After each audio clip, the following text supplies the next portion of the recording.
我哥在我书包里发现了一封写着他名字的情书，他冷着脸叫我过去。我把你当妹妹，你想和我搞骨科？书读狗肚子里去了。他语气前所未有的凶，我被吓到说不出话。后来我和班里学神搞暧昧，他把我拉进小树林里想亲我，我哥忽然出现，一拳打在人家脸上，把我拽回了家。他把我抵在墙角，狠狠地看我。我是不是说过不许早恋？许久后，他妥协似的开口，只能喜欢哥哥那封情书。我小声解释，那是别人叫我帮忙写的，我没有想和你搞骨科。正文开始，周末和闺蜜逛完街回家，我哥脸色阴沉地坐在客厅里，他生气时很凶，我打心底里怵，所以我想悄悄溜回房间。刚挪了2步，我哥锐利的目光就直直射了过来。顾芊芊，过来！他起身，连背影都透着一股子恼怒。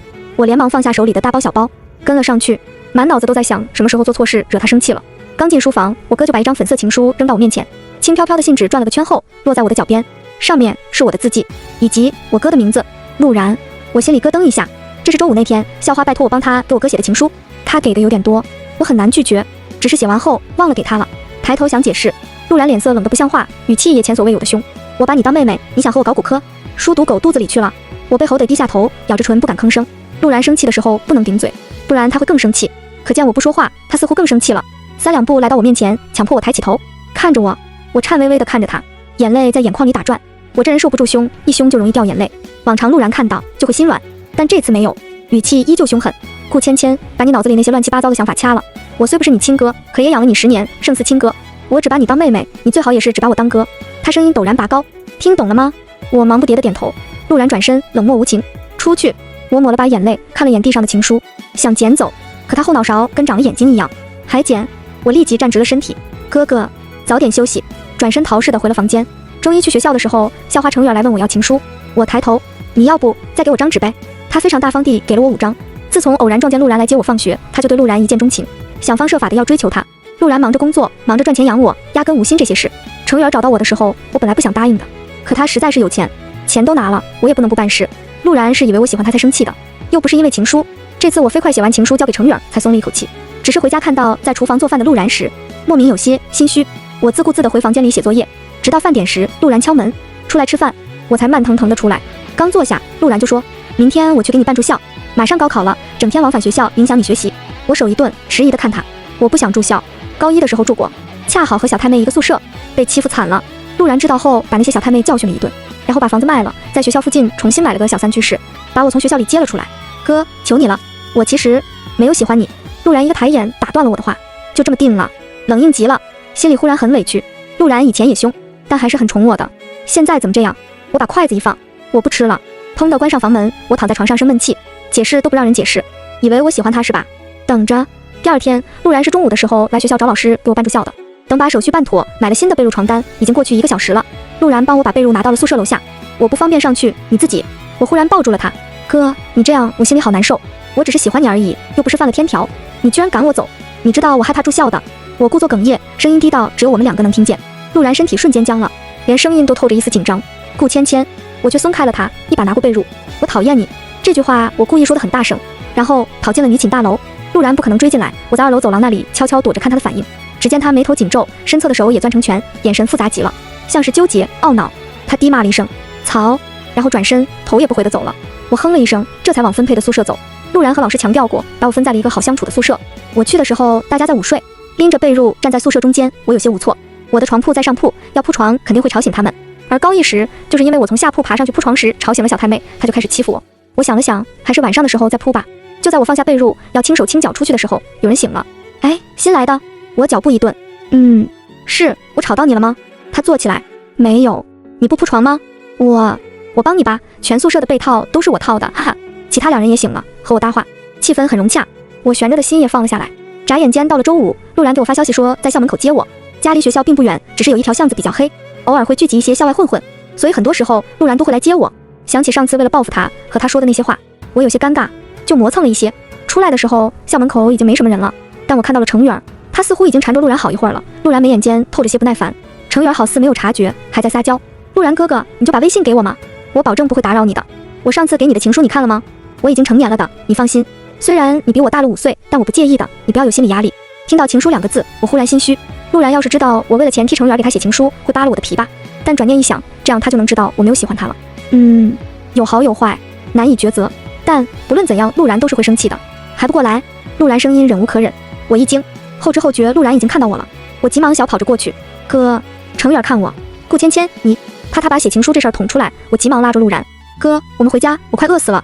而这一举动在陆然眼里成了我吃醋的表现，他顺从地跟着我离开，眉头皱得能夹死一只苍蝇。我试探地问，程远的情书你看了吗？我已经在打认错的草稿了，眼巴巴地望着陆然，他抿了抿唇，把手从我手里抽出来，然后扯了下领带，似有些躁，扔了。打了一半的草稿戛然而止，松了一口气的同时又有些担心，最后破罐子破摔，等陆然发现了再说吧，大不了就是被骂一顿。陆然余光瞥到我松了一口气的模样，心里更燥了。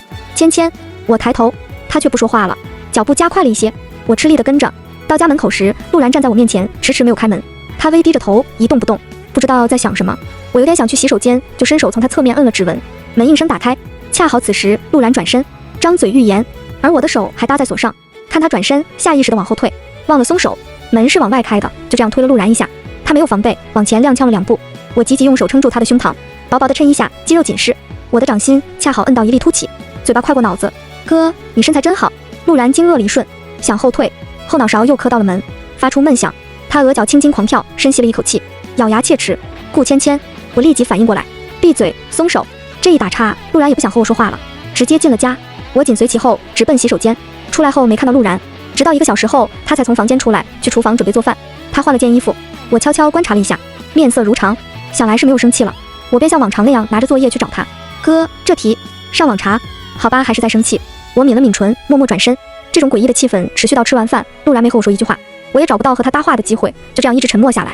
直到半夜，我睡得并不安稳，这2天时不时腰疼、胸口疼，是要来例假的预兆。我摸黑爬起来，拿了片护垫，准备去洗手间。然而打开门时，我看到昏暗的客厅里坐着一个人和一点猩红色的火光，轻薄的窗帘随夜风飘动着，同时也把呛人的烟味送到我鼻尖。陆然不知道在外面坐了多久，烟味很重。以前他公司的事不顺利的时候也会这样。我犹豫了一瞬，哥，我们能好好谈谈吗？看他这样，我心里也不好受。昏暗中，陆然扭头看过来，我看不清他的表情，但他声音沙哑中带着一丝苦恼。芊芊，我知道你长大了，我不反对你有喜欢的人，但那个人不能，也不应该是我。他果然还是在纠结这个。我推开门走出去，来到陆然面前，伸手把他指尖的烟拿过来，在烟灰缸里摁灭。哥，我没有喜欢你，那封情书是别人拜托我写的，对不起。彻底坦白后，我心里松了一口气，有种大石头终于落地的感觉。接下来就是等着陆然的审判了，心里有些害怕，尤其我上周还说了那些话，他一定会狠狠骂我一顿。我不由抿起唇，视死如归，站在陆然面前，窗外的风吹起我睡裙的裙摆，轻轻撩过他放在膝上的手，一世静谧。陆然目光落在我脸上，久久没有开口，这反而让我更紧张煎熬，身侧的手攥得更紧了。快骂我一顿吧，求你了。因为害怕，我眼里生理性的沁出眼泪。陆然见状，往后一靠，长长叹了口气，不舒服吗？他看了眼我手里的护垫，我迟钝地点了下头。他示意了下鞋柜上的家用医药箱，有止痛药。我摇头，还好，还没到吃药的地步。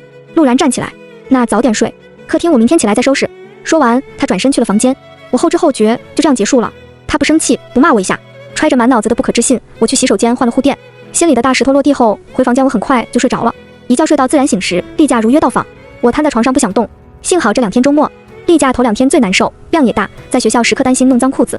陆然周末没有放假，还是去了公司。我一个人在家有些无聊，就打开了游戏，恰好班里的同学在，我就拉了他。顾芊芊，是我。江池成绩很好，是班里的常驻第1，年级第2。有几次我不会做题，请教过他，他很耐心地给我讲解。是以我对他总有些学神的滤镜在，没想到他游戏也很厉害，几局下来安全感满满，情绪稳定，汇报位置还超级 C。又一局结束后，江池说我要去吃饭了，晚点再打。好，我看了眼时间，不知不觉已经打了好几个小时了，该吃晚饭了。这个点陆然也该下班了，怎么还没回家？我切到微信，刚想发消息给陆然，他先发过来了。这2天加班，自己在家注意安全，不想做饭就点外卖，不舒服告诉我。加班。陆然公司步入正轨后，他很久没在公司加过班了，大多数时候都是带回家处理，不太理解，但我还是回复知道了，你也注意身体，然后发了个乖巧的表情包。陆然没有再回我，我懒得动弹，就点了个外卖。刚吃完，江池就问我打不打游戏，我麻溜上线，这一打直接打到半夜。我和江池的关系亲近了不少。陆然这2天都在公司加班，直到我周日下午准备回学校的时候，他才匆匆赶回来送我去学校。看着他眼底的乌青，我有些心疼。哥，我能自己去学校的，就那一小段路没事的，也就800米，走路也就几分钟而已。走吧。陆然没有多说，把我送到学校后，他才转身离开。看着他的背影，我暗暗下定决心，等他生日那天，一定给他一个超大的惊喜。周末的晚自习，走读生是不用来的，我以前也不用来，可惜我现在是住校生，教室有位置是空的，大家3两坐在一起。我正看书呢，身侧的空位突然坐下一人，我扭头，江池朝我笑了下，怎么突然想起来住校了？想好好学习呗。他嘴角的笑意更大了。这样啊，我急忙拿出那道不会的题。可以教教我吗？上次问陆然他没理我，我上网搜了过程略。江池凑过来看了一眼，比他教我时很细致，为确保我每一步都能听懂，讲解完后会扭头看我，向我确定一下，直到我点头，他才开始下一步。不知不觉3节晚自习我们都坐在了一起，各自做题。不会的我会问他，他会停下笔先教我。我由衷赞叹，你也太厉害了吧，成绩厉害，游戏也厉害，还有什么是你不会的？江池在我的星星眼下竟有些脸红，他别过头。还好，我还在感慨，真的太厉害了。直到下晚自习我才和江池分开。回到宿舍里，洗漱完准备上床时，看到苏芝芝盯着手机捂嘴笑，一脸吃相。你在看什么？他就是之前帮我套被子的那个室友。见我探头，苏芝芝立即收了手机。你不许看，这让我更好奇了，直接坐在他床上。你不会再看那种羞羞的东西吧？脸红成这样。苏芝芝捂住脸瞪了我一眼。才没有，我可是很纯洁的好不好？对床的室友轻哼一声，呦呦呦，好纯洁哦，纯洁到专门看贝德文学。我一惊，贝德这么刺激，没想到你是这样的苏芝芝。苏芝芝有些不好意思，然后开始强烈安利，真的很好看啊，维骨科真的很带感啊。我给他们安利，他们有歌，表示看不了这种。芊芊，你想看不？维骨科略有耳闻。我抿唇，我也有歌，但我想看，哈哈。书名。初中时我沉迷看小说，成绩下滑严重，最后是陆然强制没收了我手机，并狠狠教训了我一顿，我才慢慢戒了这个瘾的。现在偶尔会看一点。维骨科我还没怎么看过，但我没那么多机会，反正不是亲的就行。苏芝芝对于书名有点难以启齿，便把手机递过来让我自己看。书名叫《爱上哥哥怎么办》，后面缀了个高辣。我问高辣什么意思？苏芝芝一脸惊奇，你不知道？我老实摇头，她表情忽然变得神秘起来。没事，你去看吧，一看一个不吱声。好吧，我打开手机看了一下，没开流量，想了想，还是回家用 WiFi 的时候再看吧。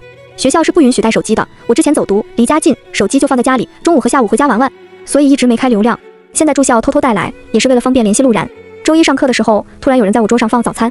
哎，我扫了一圈，大家都埋头看书做题，看不出任何异常。同桌暧昧的看我，你谈恋爱了？我摇头，没有。这个关头，我要是谈恋爱，我哥会打死我。这句话保真。那这是你哪个追求者送的？我也想知道。来路不明的东西还是别吃了，但也不好这样扔掉。我只能先把早餐放桌兜里，等下午放学的时候再悄悄扔掉。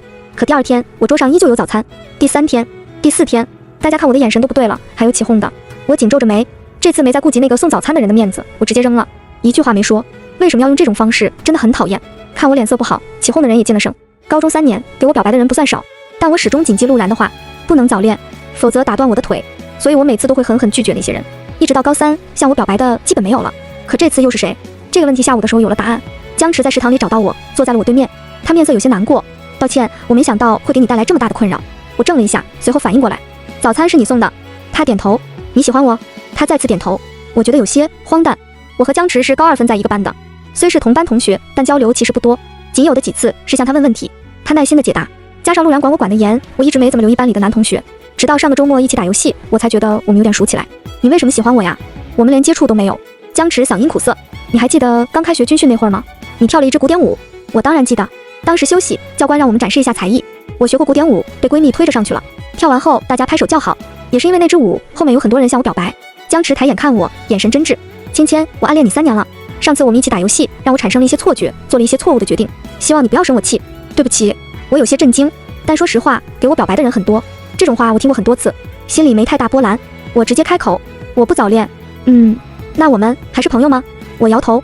江池立即解释，我不会影响你的，以后有不会的题还是可以问我。那好吧。他讲题的确很细致，这件事就这样过去了。我没告诉任何人是江池送的早餐，总觉得那样说出来不太好，但我也没有心大到知道他喜欢我，却还能跟个没事人一样和他相处的地步，所以我有些躲着他，除非有些题实在不会。江池也看出来了，没再过多找我。直到周5放学，他突然提出送我回家，我急忙摇头拒绝。我哥会来接我，如果被陆然看到，免不了又一番追问。而且今天我有更重要的事。那好吧，那下周见。我点点头，江池这才离开。回宿舍收拾东西前，我给陆然发消息，今天和同学出去吃饭，晚点我自己回家，不用来接我了。陆然很快回复，行，别玩太晚，回家提前和我说，我在楼下等你。好的，哥哥真好。对面没再回复。我收拾好东西后，拉着闺蜜程曦直奔商场。这周末就是陆然的生日了。我一直记得当初我们没钱时，他因为西装不够高级而被客户的员工嘲笑过。那个时候我恨死那个员工了，凭什么笑我哥？我暗暗发誓，以后一定给我哥买最好的西装，最贵的领带。现在陆然公司做起来了，我们不缺钱了，可我还是想送给他。这也是为什么程宇儿给我钱我没拒绝。一套定制的西装几十万上百万都有，程宇儿给我的加上我自己存的零花钱也才5万多点，只够买一条领带。我和程曦认真查攻略对比，最后相中了一条6万的领带，还差点。我无助地看向他，他含泪点头。我所有私房钱都在这儿了。我抱住他，别说了，我爱你。我以后有事我一定两肋插刀。凑出6万后，我成功拿下那条领带。我把手提袋递给程曦，把盒子装进书包里。袋子太大了，书包装不了，拿回去我哥肯定发现，扔了又肉疼。你拿回家。程曦有些无语。那我拿个空袋子回家，怎么跟我哥解释？我无辜地眨着眼睛，我不知道啊。程曦狠狠掐了我一下，用完就丢，渣女。我急忙躲开。你想想办法吗？你哥那么疼你。他瞪了我一眼，以后你要是敢对不起我，你等着。嘻嘻，不敢不敢。我们打闹了一会儿，吃了个路边摊，才各自回家。提前给陆然发了消息，他在巷子口等我。一见到他，我小跑着过去。哥哥，脸上的高兴怎么也藏不住。陆然嘴角也不自觉勾起。什么事这么开心？当然是好事。我不由攥紧了书包带，脑子里已经在幻想他收到礼物时的表情了，会不会感动到哭出来？陆然揉了下我的脑袋。回家吧。经过上次的坦白，我和陆然相处的模式恢复了以前的样子。一回家，我先跑回房间把领带藏了起来，随后和他坐在客厅里看电视，有一搭没一搭的聊着学校里发生的事。聊着聊着，我突然想起苏芝芝说的那本小说。哥，你慢慢看，我先回房了。我跑回房间，打开手机，才发现今天回家太晚，手机已经没电关机了。我又出来去书房拿电脑，书房里一半我的一半我哥的。平时我写作业和他办公都在里面。我的房间不大，放了梳妆台就放不了书桌了。我问过我哥为什么不换个大点的房子，他说现在这个够了，等以后我结婚了，他会给我买一个大房子。那个时候我还抱着他手臂撒娇，说以后都和他住一起，才不结婚。拿电脑时，我哥看了我一眼，我笑了笑，查点东西，随后溜回房间，打开浏览器搜索书名，奇奇怪怪都没有封面的，点击第一个链接。5分钟后，我啪地关了电脑。这小说怎么和我以前看的不一样？这才2章就以前可是亲个嘴都费劲的呀。我后知后觉才明白高辣是什么意思，难怪当时苏芝芝那个表情那么耐人寻味。我放下电脑，悄悄把门反锁。虽然知道陆然不会突然闯进来，但锁上有安全感一点。随后再次打开电脑，看得我面红耳赤，心潮澎湃，正入迷呢。陆然敲门：芊芊，吃水果吗？我被吓了一跳，不吃。电脑屏幕上正写着男主如何为女主吃水果，原来还能这样吃水果。我脑子里不由浮现陆然的脸，一下脸红到脖子根，太羞耻了，这种小说简直就是淫秽之物。我躲被窝里偷偷看，捂得满头大汗都不敢出来。幸好后面陆然没再敲门，这一看直接看到凌晨。看完了我才依依不舍地关了电脑，末了又觉得不够带劲儿，又爬起来搜索别的。喜欢哥哥，喜欢上哥哥，哥哥喜欢我。按照那个名字我一连搜了几个，出来大多都是正经小说，没劲。先睡吧，明天再问问苏芝芝吧。因为熬夜，第二天我起得很晚，有种精气被妖怪吸干了的感觉。陆然今天没加班，已经在做午饭了，见我出来眉头一皱，熬夜了。我点点头，瘫在沙发上，目光不自觉落在陆然身上，宽肩窄腰，围着围裙，干净利落的炒菜做饭。我忽然想起上次摸到的胸肌，那力凸起，脑子里浮现书中的场景，男主胸肌也很大，女主很喜欢埋在他胸口。有个场景也是在厨房，一直盯着我干什么？陆然从厨房出来，修长有力的手点了下我的额头，我没过脑子，嘴皮一秃噜，说了句女主的台词，想和哥哥在厨房做。紧急刹车，我差点咬到舌头。做饭，完了，我真完了。我捂脸，简直不敢看陆然，幸好陆然没发现不对。那过来端菜。好的。我拍了拍脸颊，暗暗警告自己不要胡思乱想，可是越想控制越不受控制。这本小说给我的冲击力实在太大，我会不自觉地观察陆然的手，骨节分明，指甲修剪圆润干净，手背轻轻抱起，很性感。他的嘴唇看起来也很好亲的样子，是不是软软的凉凉的？还有他的腰看着劲瘦有力，是小说中描写的公狗腰吗？顾芊芊察觉我心不在焉，陆然皱着眉喊我，语气有些不悦。我猛地回过神来，却不敢看他。完蛋了，我真的。我匆匆扒了2口饭，我不太舒服，想再睡会儿。哥哥你吃。我起来想跑，陆然突然放下筷子，站住。我脚步一下顿住了。陆然生气了，他身子往后一靠，双手环抱，目光充满压迫性，告诉我你刚才盯着我在想什么？我头埋得更低了，声音也低低的，心虚极了。没想什么。陆然声音放软了一些，说实话我不生气。我小心地看了他一眼，又迅速低下头，这更不能说，说了绝对生气。哥，我真没。陆然眯了眯眼睛，你觉得我是瞎子？你熬夜我不会管你，可你一出来就直勾勾盯着我，你觉得我看不见？刚才视线从上往下，顾芊芊，你想什么？你觉得我会不知道吗？我心里咯噔一下，直觉完蛋。哥，话到嘴边却怎么也说不出口，太羞耻了，这让我怎么说？而陆然还在等着我开口。我咬牙，心一横，扭头就跑，砰地关上房门，反锁。我也是有羞耻和自尊心的，不是什么事情都能和哥哥说的。身后传来陆然咬牙切齿的声音：顾芊芊，你好样的，你有种一辈子别出那个房间。我小声哼哼，不出就不出，哼。房间里有零食，我吃了点垫着肚子，但那种小说是不敢再看了，对我影响太大了，不敢入迷。在房间里补了个觉后，醒来10天已经擦黑，肚子饿得咕咕叫的同时，很想上厕所，耳边还回荡着陆然咬牙切齿的话，可我憋得难受，就悄悄打开了一条门缝。客厅没开灯，寂静一片，书房和陆然的卧室都是关着的，门缝是黑的，里面没有开灯。陆然出去了，我已经顾不上了，飞快奔向洗手间。然而等我出来时，看到我房间的灯亮了，脑子空白了一瞬，陆然进我房间了。意识到这个，我冲进房间里，只看到陆然打开了我的电脑，我的搜索记录还停留在上面，原本在最下面的第一个搜索记录已经跳到了第一个。显示刚才有人点进去了。完了，这回是真完了。陆然脸色看不出喜怒，缓缓扭头看我。这一眼，我看出了十足的压抑着的怒气。哥，你听我解释，你怎么看这种东西？我们几乎是同时开口。陆然一句质问，让我后面的话卡在了喉咙里。他啪地关了电脑，一眨不眨地盯着我，像暴风雨前的宁静。所以今天你看着我的时候，脑子里想的是这些？顾谦，我只能摇头。不是的。陆然疼得站起来，我害怕地后退了2步。哥，别叫我哥。他突然吼我，你想和我上床？他话语直白得要命。我狂摇头，我没有。眼泪不争气地掉下来。陆然一步步向我走来，我双腿灌铅般挪动不了分毫，直到他停在我面前，语气发狠。上次说不喜欢我，也是骗我的，是吗？陆然突然抓住我的手，把我拽到厨房。他将我抵在琉璃台上，2手撑在我身侧，轻身逼近我。想和我这样，我只能往后躲，哆嗦着说不出话来。此刻他好像变了个人一样。陆然又将我拉到窗边，从身后按住我，在我耳边说，还是这样，或者这样。他直接扫掉餐桌上的东西，将我推倒。他轻身压上来的那一刻，我浑身都在颤栗。陆然，你疯了！他手臂肌肉鼓起，额角的青筋也暴起。我是疯了，顾芊芊，我要被你折磨疯了。陆然手撑在我脑袋两侧，赤红的眼睛紧紧盯着我。半晌后，怎么可以对哥哥有这种想法？声音颤抖，带着恐惧，还有自责。我一直在小心引导你，可你怎么就不听话？我才反应过来，他一直都没有相信我没有喜欢他这件事。哥，别叫我哥，你这样会让我觉得自己很恶心。什么意思？我还没来得及问清楚，陆然忽然抽身，头也不回地出了家门。大门砰地关上，我好久才回过神来，从桌上坐起来，盯着紧闭的大门，心里隐隐有不好的预感。陆然很少有这样失态的时候，他到底怎么了？我去冲了把脸，躺在床上时，满脑子都是刚才陆然那些出格的行为。而最初的恐惧过后，我心里竟隐隐生出一分期待，脑子里竟想，如果我当时应下他的话会怎样？我觉得我也疯了，一封误会的情书竟搞成现在这个样子。我辗转反侧，无法入眠，好不容易有了困意，却梦到了陆然，还是令人面红耳赤的春梦。醒来时，我望着天花板，久久没有回神。窗外天蒙蒙亮了，陆然一夜没回来。我爬起来洗漱后，拿出给他买的领带，在书房里，我认真写下了情书的经过，解释了那些因为生气而报复的令人误会的行为。最后，我把礼物和信都放在了客厅茶几上。我想，陆然现在是不想见我的，生日肯定也是过不成了。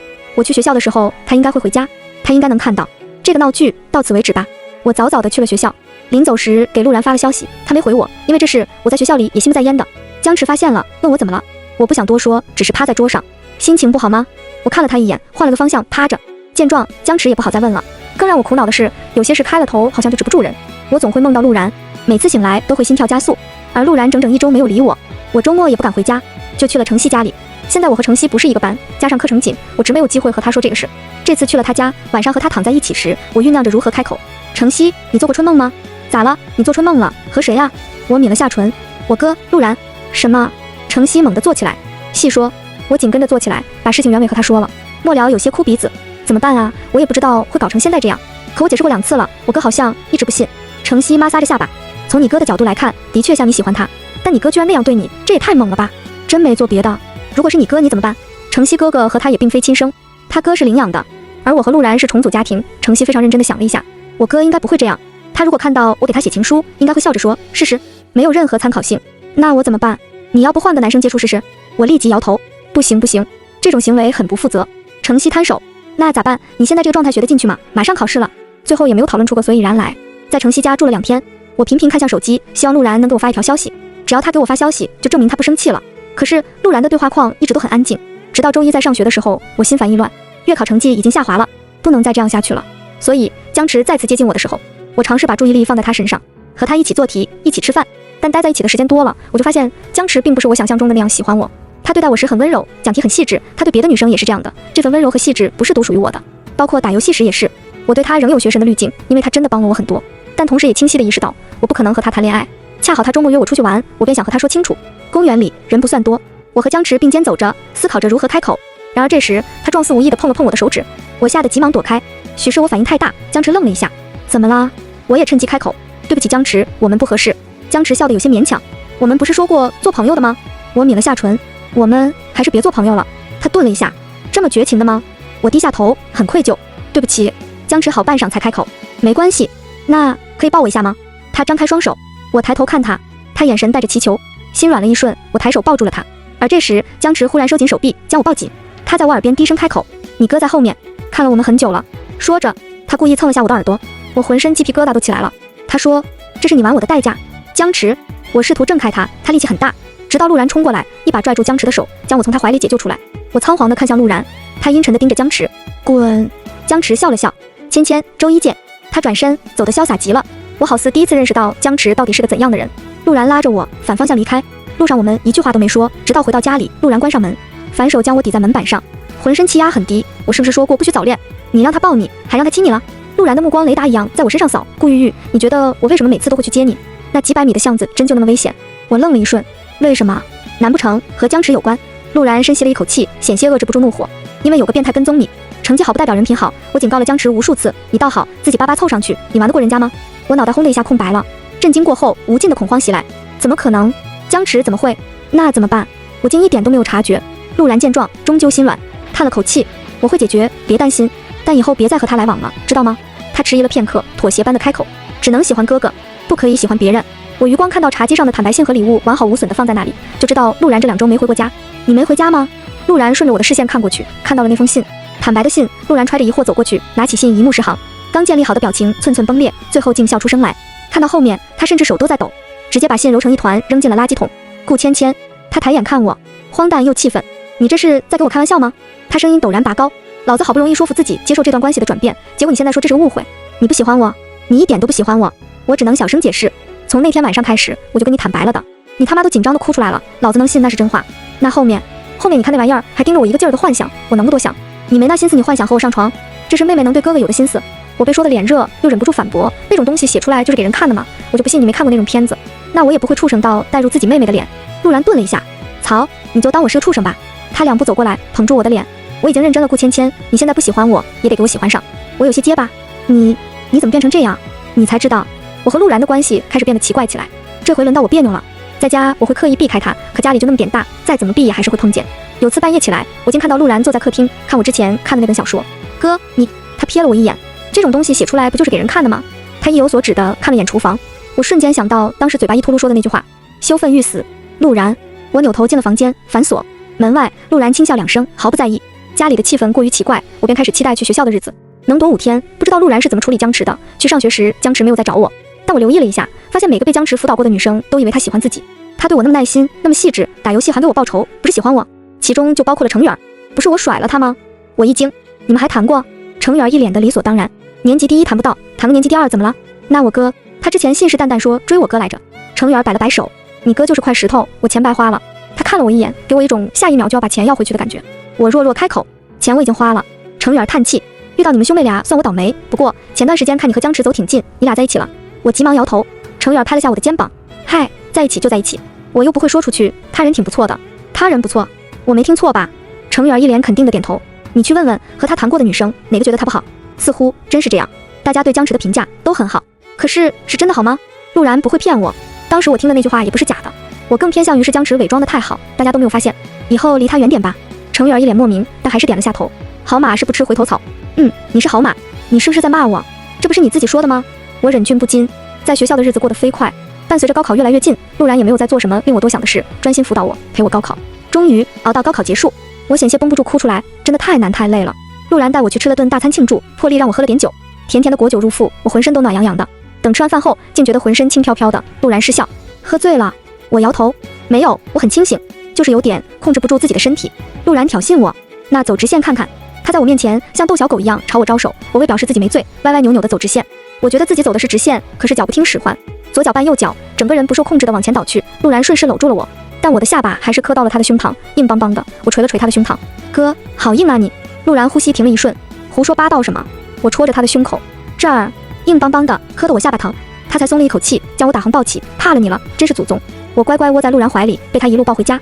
到家时酒劲上来，又困又想发疯，陆然直接将我按在床上，睡，别闹腾。哦，我拉过他的手当枕头，闭上眼睛，恍惚间梦到了以前，我妈带着我嫁给陆然爸爸。那个时候我5岁，他10岁，他没有讨厌我，反而很疼我。我们一家4口过得很幸福，直到10岁那年，爸妈出了事故，陆然比我大5岁，扛起了这个家。我和他相依为命，他用爸妈留下的遗产养活了我和他，还开了公司。他对我一直很好很好，特别的好，他是我唯一的亲人。突然画面一转，陆然扣住我的手举在头顶，整个人充满压迫感的朝我压下来。他说，芊芊，我才不要当你的亲人，我要做你的爱人。温热的唇覆盖下来，我难以呼吸，只能无力的偏过头想躲，他却捏住我的下巴，不许我躲。芊芊，张嘴。我顺从的张开嘴，呼吸瞬间被掠夺。这个吻无比真实。等我因为口渴醒来时，还觉得嘴唇发麻，我摸了摸嘴巴，嘴巴已经干起皮了，居然又做梦了。我真完蛋了。房间里没备水，我一时找不到拖鞋，就光着脚出去了。不料淋浴间的灯是亮着的，不用想都知道是谁在里面。我迅速倒了杯水，咕嘟灌了几口想回去，却突然听到一声闷哼，视线不自觉看过去，隔着磨砂玻璃看不见里面是什么情况，但是声音越来越大，难耐的闷哼中夹杂着我的名字。我手里的水杯瞬间落地，四分五裂。芊芊，浴室里的人喊我，像是走近了一些，隐约能看出一个人影。我僵在原地，手足无措。陆然声音如常：芊芊，怎么了？我心口砰砰狂跳。没，人影不动了，松了一口气般，没事就好，回去睡吧。好，话是真的应着，可我的脚却挪不动，一眨不眨地盯着淋浴间门口，里面的灯一下暗了。陆然带笑的声音传来：小骗子，不想回房就走近些。我鬼使神差的抬脚走近，离淋浴间3步远，很黑，什么也看不见，但陆然的声音不停传来：水杯打破了。受伤没？没有。再看我。我抿了下唇，看不见。里面的人呼吸加重了1分。顾芊芊。我上前一步，隐隐能听到一些动静，我知道陆然在干什么，可是我的酒好像没醒，我控制不住自己的行为。哥哥，哥哥。他声音很闷，喘息加重。陆然，你在想我吗？淋浴间的门陡然打开，我被一只大手拽了进去，灼热的身躯将我扣在怀里，我手不知道往哪放，碰到陆然衣角我才反应过来，他穿了衣服的。陆然，哥哥。唇忽然被堵住，吻很重很急，我呼吸都变得困难起来。然而脑子里的想法却是，刚才不是梦。陆然，你乘人之危。他脑袋埋在我脖梗处，笑出声来。现在你可以欺负回来。我不，我准你欺负。曹，顾芊芊，你真是要我的命。胡闹到半夜，第2天快下午我才悠悠转醒。陆然已经做好了饭，过来吃饭。饭桌上他和我聊着志愿的话题，还有我的生日。我马上就满18了。我看了他一眼，后者失笑，随后摇头。陆然，你什么意思？勾引我又不认账是吧？他昨天就是故意的，故意带我去吃饭喝酒，故意拿走我房间里的水。没有，我才不信。陆然转移话题，生日想怎么过？我哼哼了2声，开始规划。但我没想到生日那天江池会来。我对他没什么好脸色，但一起来的同学和他关系都挺好，我也不好把气氛搞得太僵。吹蜡烛的时候，江池不知道什么时候挤到我身边，在我耳边低声说：顾芊芊，你很幸运，有一个好哥哥。他话还没说完，就被陆然拎着扔到一边了。他眉眼不悦，滚！江池只能站起来，灰溜溜的离开。有人不满的嘟囔：干嘛这样对江池啊？就因为他追过顾芊芊吗？他哥也太霸道了。陆然冷笑：不是因为他追过芊芊，是因为他是个人渣，年级第2，人品堪忧，你们智商堪忧。有不服气的当场就走了，也有人多留了2个心眼。这件事算个小插曲，很快过去了。和我关系好的自然相信我和陆然，关系不好的走掉，我也不在意。这个生日过得还算圆满。陆然特意带了我送他的领带，并且给了我一个很大的生日礼物，公司1/3的股份。我摇身一变成富婆了。陆然点头：是啊，我都没你富了。没事，以后我养你。程曦和苏芝芝凑过来：还有我，养都养，哈哈哈哈。